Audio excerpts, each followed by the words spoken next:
गुजरात में 5 से 6% राजपूत या दरबार क्षत्रिय वोटर हैं। जब से नरेंद्र मोदी ने गुजरात की सत्ता संभाली, तब से राजपूत वोटर बीजेपी के साथ है। मोदी से पहले कांग्रेस के माधव सिंह सोलंकी ने खाम का समीकरण बनाया था। खाम मतलब क्षत्रिय, हरिजन, आदिवासी और मुसलमान। खाम ने पाटीदारों को गुजरात की सत्ता से दूर कर दिया था। मोदी पाटीदारों के साथ साथ क्षत्रिय वोटरों को भी बीजेपी के करीब लेकर आए। 22 साल तक पाटीदार और क्षत्रिय एक साथ मिलकर बीजेपी को जिताते रहे। 22 साल बाद दोनों समाज में खाई बढ़ाने का प्रयास हो रहा है। पुरुषोत्तम रूपाला कड़वा पटेल हैं। उनके बयान को पाटीदार वर्सेस क्षत्रिय का रंग दे दिया गया। रूपाला ने माफी मांग ली तो भी मामला शांत नहीं हुआ।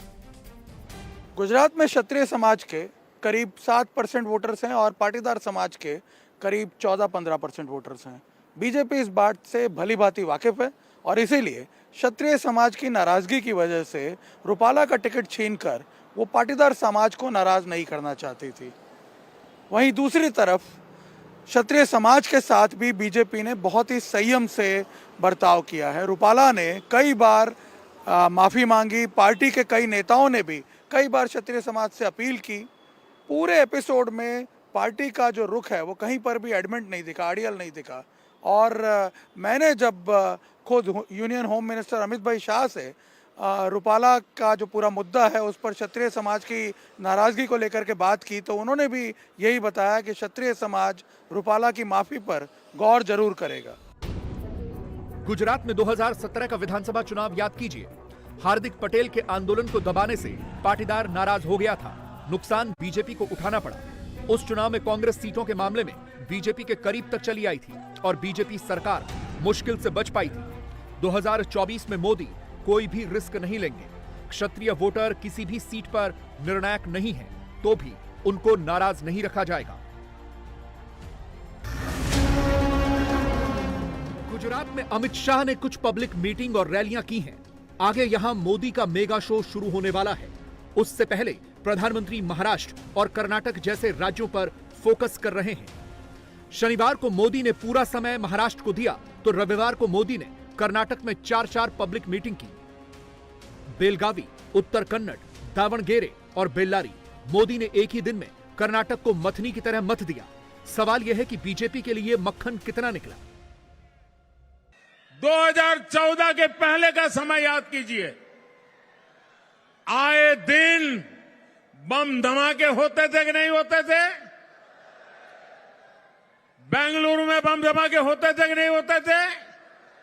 मंगलुरु में बम धमाके होते थे कि नहीं होते थे? कोयम्बतूर में बम धमाके होते थे कि नहीं होते थे? अयोध्या में बम धमाके होते थे कि नहीं होते थे? दिल्ली में उनकी नाक के नीचे बम धमाके होते थे कि नहीं होते थे? 2014 के बाद ये बंद हुआ कि नहीं हुआ? हुआ कि नहीं हुआ? भाइयों बहनों, अगर देश की जनता की सुरक्षा की जिम्मेवारी आपके जहन में है तो अच्छे अच्छे बम बंदूक भी ठिकाने लग जाते हैं और आज लग गए हैं। और मेरे साथियों, ये मोदी है।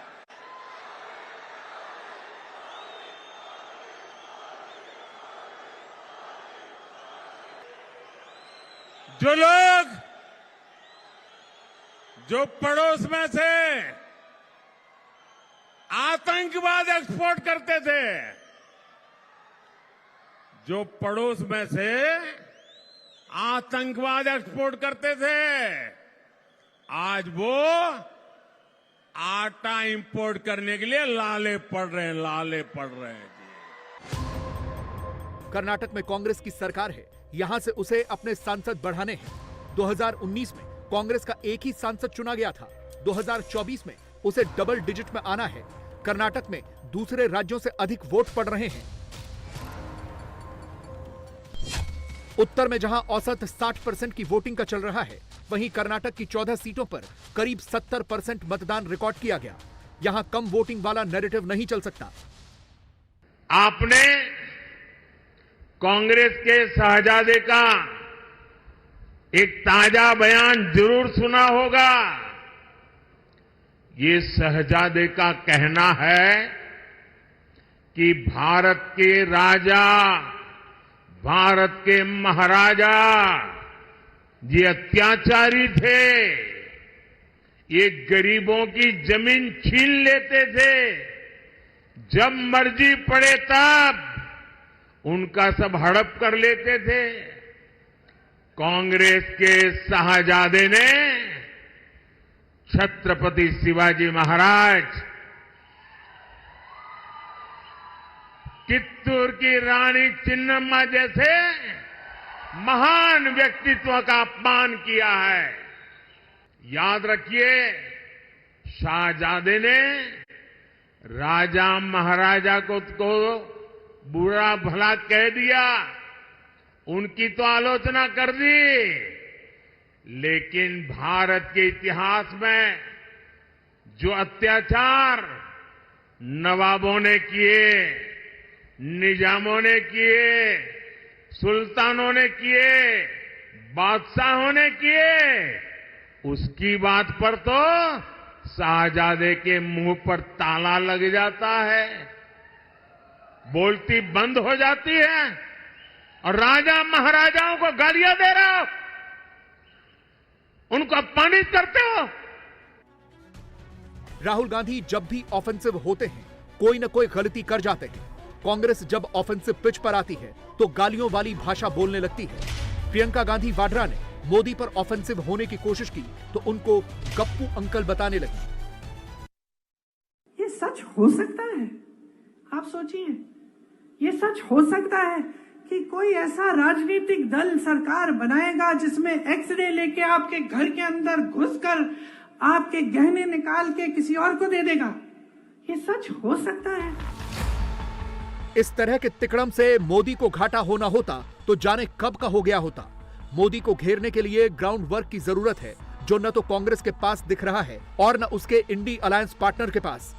थर्ड फेज में यूपी की जिन 10 सीटों पर दंगल होना है, सपा के लिए वही सबसे मजबूत सीटें मानी जाती हैं। अखिलेश ने इन सीटों पर अपने परिवार पर ही भरोसा किया है। मैनपुरी से डिंपल यादव, फिरोजाबाद से अक्षय यादव, बदायूं से आदित्य यादव। समाजवादी पार्टी ने थर्ड फेज में अपना पूरा जोर परिवार की इन्हीं 3 सीटों पर लगा दिया है। बीजेपी इन्हीं सीटों पर सपा को घेर रही है।